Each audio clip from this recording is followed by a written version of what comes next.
This is Silversmith in Lake Inle in Myanmar.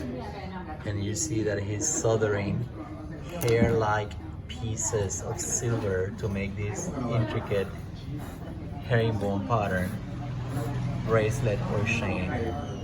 And the pieces are absolutely minuscule. They have amazing skills. And this is the herringbone pattern. How much is this? It's 98% silver.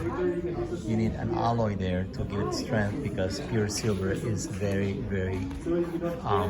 flexible and will break very easily. So these are the pieces that they use to solder one at a time to make that herringbone pattern. And this is in the Silversmith village in Lake Inle in Myanmar. Look at that amazing work.